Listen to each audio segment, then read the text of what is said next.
Comment résister à la folie de Saint James Park? Parce que tous les clubs qui sont allés en Ligue des Champions ont souffert. Bonsoir les gars, j'espère que vous allez bien. On se retrouve aujourd'hui pour une toute nouvelle vidéo. Très heureux de vous retrouver pour cet avant-match de Ligue des Champions, première journée entre Newcastle et le FC Barcelone. Premier gros choc, j'ai envie de dire, premier gros test pour le Barça.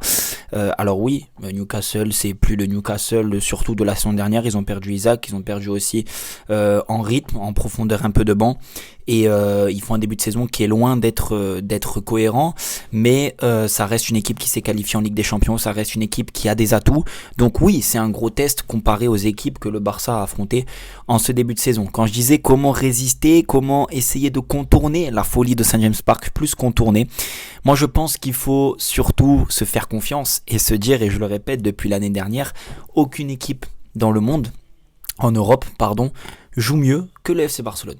Voilà, je le dis, en fait, à chaque fois que nous jouerons une équipe, que ce soit le Real Madrid, Liverpool, Manchester City, n'importe quelle équipe, pour ma part, d'après ce que je vois de tous les clubs et de ce que je vois du Barça, le Barça sera dominateur. Le Barça aura l'opportunité de remporter la rencontre. Donc, c'est pas un match à l'extérieur, à Saint James Park, qui va nous effrayer ou qui doit nous effrayer. Je pense sincèrement que le Barça a largement les capacités, que ce soit technique, au niveau de l'effectif, au niveau de beaucoup de choses, pour remporter ce match là-bas, et surtout bien commencer cette campagne européenne.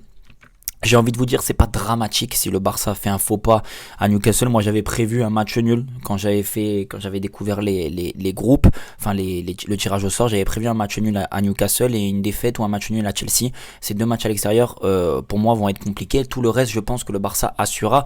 C'est pas dramatique, on l'a vu l'année dernière. Le Barça a perdu à Monaco. D'ailleurs, j'y étais, sacré souvenir, hein, Loguito.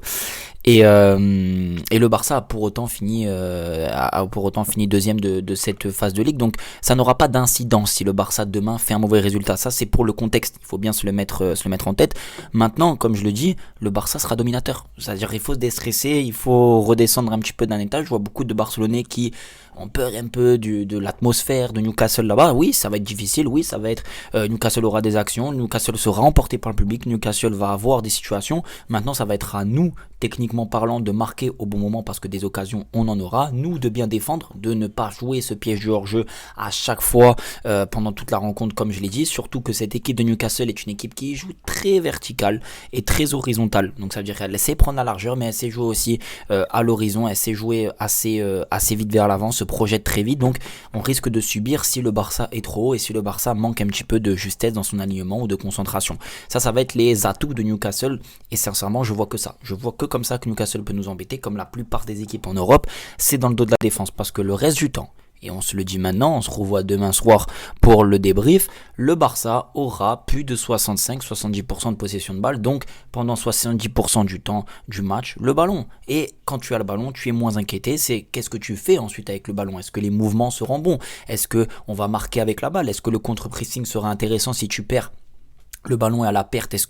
Comment l'équipe se comportera? C'est ça qui va être important. Et sincèrement, quand tu as des Pedri, des Fermin Lopez, des Rafinha, des Koubarsi, Koundé, Lewandowski et j'en passe sur le banc, Dani Olmo et tout, tu ne peux que performer ou en tout cas faire une bonne performance à l'extérieur, que ce soit à Newcastle, que ce soit à Manchester City. Tu ne peux que ne pas être ridicule et ne pas te trouer. Même ça peut arriver, bien évidemment, c'est le football, mais en tout cas, ça ne doit pas arriver demain, ça ne doit pas arriver quand tu vois la qualité entre Newcastle et le Barça. Tout le respect que j'ai pour Newcastle, c'est pas les mêmes attentes.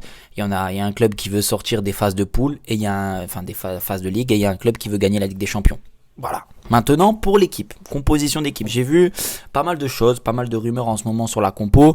On n'aura pas Lamine Yamal, ça on le sait. Pour moi, je pense que Ferran ne jouera pas. Pourquoi? Parce que Lewandowski est revenu en forme. Lewandowski vient de claquer un doublé. Donc Lewandowski sera aligné en numéro 9. Pour ma part, la composition, ce sera Johan Garcia, Koubarsi, Alajo. Je vois cette défense-là comme ça. À droite, Koundé. À gauche, Gérard Martin, vu que Baldé est toujours blessé. Pedri, Frenkie de Jong pour moi au milieu. Alors après, il se peut que Casado joue à la place de Frenkie parce que Frenkie a repris l'entraînement là il y a un jour ou deux avec le groupe. Donc peut-être qu'il ne sera pas à 100% prêt pour jouer la rencontre, mais il risque de rentrer, il risque de faire partie de la rencontre. Allez, que ce soit Casado ou de Jong, associé à Pedri. En numéro 10, Fermin Lopez qui va continuer sur sa lancée. Et vu le niveau affiché de Fermin Lopez en ce moment, on en a parlé lors de la dernière vidéo, il ne peut que pas sortir du tout. Et c'est le titulaire en numéro 10 indiscutable à l'heure actuelle. Il est passé pour moi devant Dani Olmo. On a fait un sondage, vous avez été 91 ou 92% des votes à être pour Fermin Lopez qui est passé devant Dani Olmo. À gauche, ce sera Marcus Rashford, je pense. À droite, Rafinha et devant Lewandowski. Je vois les choses comme ça. Je sais qu'il y a certains médias qui annoncent Dani Olmo sur le côté droit, certains médias qui annoncent Ferran Torres. Moi, je pense que ce sera Lewandowski devant, Rashford à gauche parce que j'ai bien aimé son match dans la percussion, il a été très intéressant. Rafinha à droite, il a marqué son doublé lors du dernier match en étant positionné à droite et on sait qu'il aime bien rentrer. Ça sera un profil bien différent de Lamine Yamal, mais c'est comme ça que je vois l'animation du Barça, surtout la composition titulaire.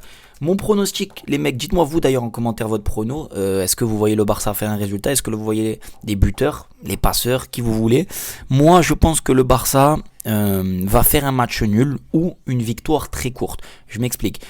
Newcastle, ça va être difficile. Et c'est pas parce que tu fais une victoire courte ou un match nul que tu fais forcément un mauvais match. Je pense que le Barça assurera la rencontre, jouera bien, aura des situations.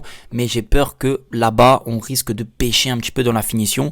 S'il faut que je vous dis ça, s'il faut demain, il y a 4-0 pour le Barça et je me tais. Mais c'est le ressenti que j'ai.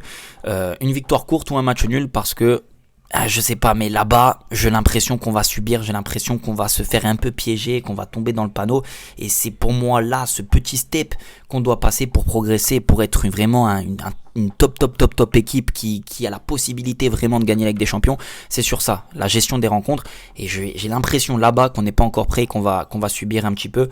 Et sans Lamine Yamal, pardon, on risque de moins avoir de situations devant le but, dans la surface, des ballons, de l'élimination de la percussion avec des profils différents comme Rafinha. Et c'est pour ça que je vous dis que Rashford jouera parce qu'il amène ce côté de percussion que si tu mets Dani Olmo et Rafinha, tu vas avoir deux joueurs qui aiment jouer dans l'axe et ça sera pas possible, surtout face à une équipe qui va être certainement très regroupée comme Newcastle.